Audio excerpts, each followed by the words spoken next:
মধ্যপ্রাচ্যে নতুন করে উত্তেজনা বাড়ছে।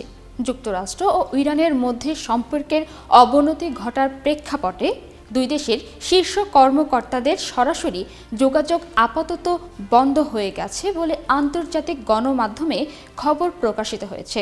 কাতারে আল উদেইদ বিমান ঘাঁটিতে যুক্তরাষ্ট্রের বি-52 বোমারু বিমানের উপস্থিতি পরিস্থিতিকে আরও স্পর্শকাতর করে তুলেছে।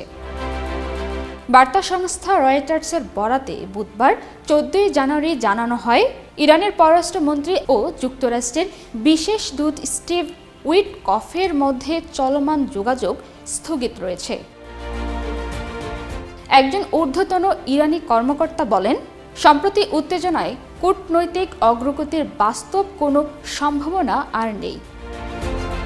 এই পরিস্থিতির মধ্যে মার্কিন প্রেসিডেন্ট ডোনাল্ড ট্রাম্প ইরানের সামরিক হস্তক্ষেপের হুমকি দিলে তেহরান পাল্টা জবাবের ঘোষণা দেয়।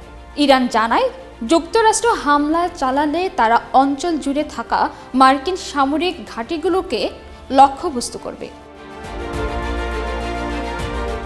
এদিকে রয়টার্স জানিয়েছে, কাতার আল উদেইদ বিমান ঘাঁটি থেকে কিছু মার্কিন সদস্যকে বুধবার সন্ধ্যার মধ্যে সরে যেতে পরামর্শ দেওয়া হয়েছে। 3 জন কূটনীতিকের বরাতে বলা হয়, এটি কোনো আনুষ্ঠানিক প্রত্যাহার নয়, বরং এটি অবস্থানগত পরিবর্তন। মধ্যপ্রাচ্যে যুক্তরাষ্ট্রের সবচেয়ে বড় সামরিক ঘাঁটি আল উদেইদে প্রায় 10,000 মার্কিন সেনা অবস্থান করছে। দোহার উপকণ্ঠে অবস্থিত এই ঘাঁটিটি যুক্তরাষ্ট্রের সেন্ট্রাল কমান্ডারের ফরওয়ার্ড সদর দপ্তর হিসেবে ব্যবহৃত হয়।